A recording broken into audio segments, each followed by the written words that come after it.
Something that came up so strongly with this lunar eclipse and the 9/9 portal, but especially the lunar eclipse, was about abandonment, self-abandonment, limiting beliefs, etc., etc., etc. And why this happens is because the lunar eclipse, the full moon, is all about releasing, right? Releasing self-limiting beliefs. Now, I've noticed that with a lot of divine feminines, there was a lot of like need for control recently. And I think that need for control is something that we were letting go of during the lunar eclipse. It was pushing us to let go of that need of control. And one thing that I also noticed is that need of control, as I talked about in my last video about the chakras and stuff, has a lot to do with your sacral chakra, and which has a lot to do with your inner child. Your sacral chakra is your femininity. It is your receptivity. It's about being playful. It's about being creative. And a lot of divine feminines were struggling with that because they were in their lower chakras being very masculine. And therefore they were not in their feminine energy, in the flow energy, in the playful energy. And so this lunar eclipse was pushing so many divine feminines to not abandon themselves, not abandon their inner child, and to get more creative, to get more playful, and to make sure they don't lose sight of themselves. So divine feminines or people, it doesn't really matter. People, if you are spiritually awakened and you are on this journey, you most likely got hit with abandonment wounds coming up, wounds of self-worth and such. I want you guys to use this time to really reflect on where you are abandoning yourself or your inner child, because we want to let go of those negative beliefs. We want to make sure we are never losing sight of ourselves, that we are never losing sight of our inner child, and that we are always taking care of ourselves first. We have to make ourselves a priority first and foremost.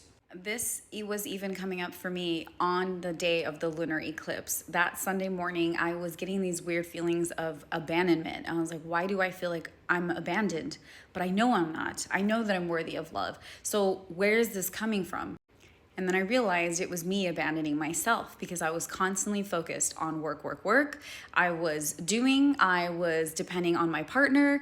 Either wanting to hang out with him, my daughter, and I wasn't actually making time for myself. And when I had that epiphany that no one's abandoning me, I was abandoning myself, I was abandoning my inner child, and I wasn't catering to her needs, to my needs, right? Having fun and being playful and just allowing and receiving. Normally I'm really good at balancing that, but as many divine feminines, so many of us have been so focused on work, work, work, and doing, and getting things done.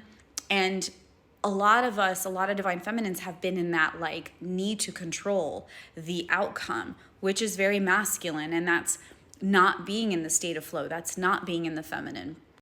So that night, Sunday night, decided to go, it was 9:30, 10 o'clock, decided to go buy myself a puzzle. I was just my intuition, higher self was like, you need to go do something fun. Go buy yourself a puzzle, because my inner child, my childhood, I love puzzles.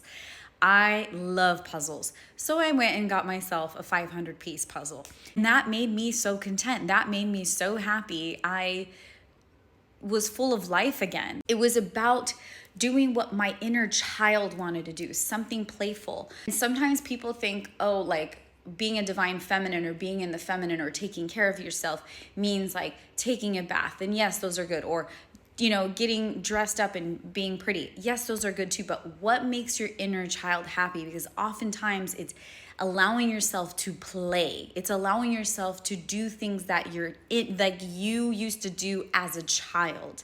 We have to stop forgetting to be like children. So many people are often focused on, okay, I need to grow up. I need to mature. That's not what life is about. Life is about having fun while still doing adult things, okay? It's about balance, right? It's about giving and receiving. It's about having fun. Because if you're constantly in work mode, what fun in life are you going to actually have? None. You're going to feel resentment. You're going to feel tension. You're going to feel angry. You're going to feel neglected and not even know why. And it's you neglecting yourself. It's you neglecting your own needs. That's why it's important to take care of your inner child's needs. Go do something fun. Try to do this once a day or at least a couple times a week.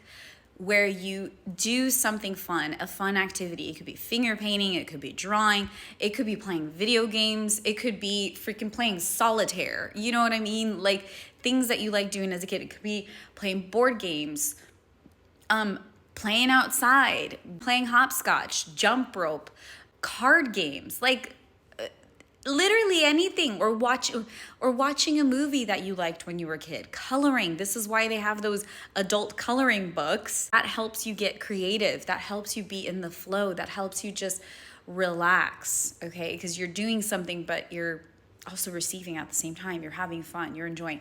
So divine feminine, this was very, very huge during the lunar eclipse, to basically not neglect your own needs, to combat those limiting beliefs of self-worth, of insecurities, of abandonment, and really put the love back into yourself. I think so many people thought that this lunar eclipse was all about breakups and endings with people, but I feel like for so many it was actually about breaking up with the old version of yourself. It was about ending your own limiting beliefs. It was about ending your own patterns, those cycles, those negative thought patterns that you have within you. That to me is what it was about anyway. And I feel like for my clients and friends as well. And I'm glad, because the whole talk about like, oh my God, breakups are coming during eclipse season. It's like, dude, can we stop with the fear mongering? Can we just make it like about letting go of things for ourselves, please? And as well as like the 999 portal, it is what it is. Everything will come when it's meant to. But yeah, so if you find yourself still stuck in that, like I need to do and I need to control, try letting go of that and allow yourself to go with the flow. Allow yourself to be creative and allow yourself to play. Connect with your inner child and ask your inner child, how can I take care of you today? What do you want to do today? Is there something fun that we should be doing? Am I neglecting you in any way? Am I abandoning you in any way? If so, what can I do to help? Really just talk to your inner child, and your inner child will let you know. Much love and God bless.